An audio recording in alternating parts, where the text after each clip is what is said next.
সরকারি ঘরের টাকা অ্যাকাউন্টে ঢুকতে শুরু করে দিয়েছে। যারা এসটি, এসসি, ওবিসি, সিভিল কাস্টের ভিতরে তাদের অ্যাকাউন্টে 60,000 টাকা, ঘরের টাকা 60,000 টাকা, প্রথম কিস্তির টাকা অ্যাকাউন্টে ঢুকে গিয়েছে। এবং যারা জেনারেল আছে তাদের টাকা কারোর ঢুকেছে, কারোর ঢুকেনি। তো যাদের ঢোকেনি তারা কি করবেন, আর লিস্ট আপনার নাম আছে কি নেই সেটি দেখার জন্য ভিডিওটি সম্পূর্ণভাবে দেখতে থাকুন। আমাদের এই চ্যানেল থেকে অনলাইনে সব রকমের তথ্য সবার আগে দিয়ে থাকি। চ্যানেলটিকে সাবস্ক্রাইব করে পাশে থাকবেন যাতে নতুন নতুন তথ্য সবার আগে আপনার কাছে পৌঁছে যায়। সরকারি ঘরের টাকা 60,000 টাকা করে দুবার টাকা দেওয়া হবে। তো ইতিমধ্যে যারা এসটি, এসসি, ওবিসি, সিভিল কাস্টের ভিতরে তাদের অ্যাকাউন্টে 60,000 টাকা করে ঢুকেছে। যারা যোগ্য ব্যক্তি শুধু তাদেরই অ্যাকাউন্টে টাকা ঢুকেছে। এবং যারা জেনারেল তাদের ভিতরে অনেকের টাকা ঢুকেছে, অনেকের ঢোকেনি। এবার যাদের ঢোকেনি তাদেরকে এখানে দেখতে পাচ্ছেন একটা ছবি দেওয়া আছে। এই ছবিতে একটা ফোন নম্বর দেওয়া আছে। এখানে দেখতে পাচ্ছেন সরাসরি মুখ্যমন্ত্রী বলে একটি ফোন নম্বর দেওয়া আছে।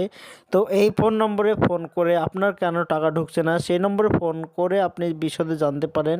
অথবা নিচে দেখতে পাচ্ছেন পঞ্চায়েত হেল্পলাইন নম্বর, তো টোল ফ্রি নম্বর, এটাতে ফোন করেও আপনি দেখতে পারেন কী কারণে আপনার টাকা ঢুকছে না। অথবা আপনি যোগ্য ফ্যামিলি, আপনি টাকা পাওয়ার জন্য যোগ্য, ঘর পাওয়ার জন্য, তো সেখানে আপনি আবারও ফোন করে কমপ্লেন বা রেজিস্টার করতে পারেন।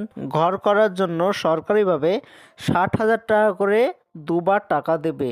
মোট 1,20,000 টাকা দেওয়া হবে দু কিস্তিতে, 60,000 60,000 করে। এই প্রকল্প থেকে গোটা পশ্চিম বাংলায় 12 লক্ষ মানুষকে 60,000 60,000 টাকা করে অ্যাকাউন্টে দেওয়া হবে। এই প্রকল্পের জন্য 14,773 কোটি টাকা ব্যয় করা হবে সরকারিভাবে। আরও 16 লক্ষ যোগ্য পরিবারকে ঘর দেওয়া হবে, সেটা 2026 সালের মধ্যে। এবং যাদের টাকা এখনও পর্যন্ত ঢুকেছে অথবা ঢোকেনি, যাদের অ্যাকাউন্টে টাকা ঢোকেনি তারা আপনার ব্যাংকে কেওয়াইসি জমা করবেন। আপনার ব্যাংক অ্যাকাউন্টে কেওয়াইসি জমা করতে হবে। সেখানে আপনার ভোটার কার্ড, আধার কার্ড, প্যান কার্ড এবং 2 কপি ছবি,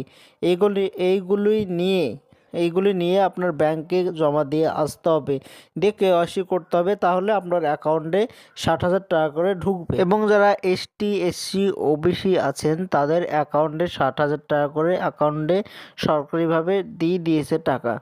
তো এটাই ছিল আজকের জন্য ছোট্ট ভিডিও। এরকমই নতুন নতুন তথ্য আমাদের এই চ্যানেল থেকে দিয়ে থাকি। চ্যানেলটিকে সাবস্ক্রাইব করে পাশে থাকবেন যাতে নতুন নতুন তথ্য আপনার কাছে পৌঁছে যায়।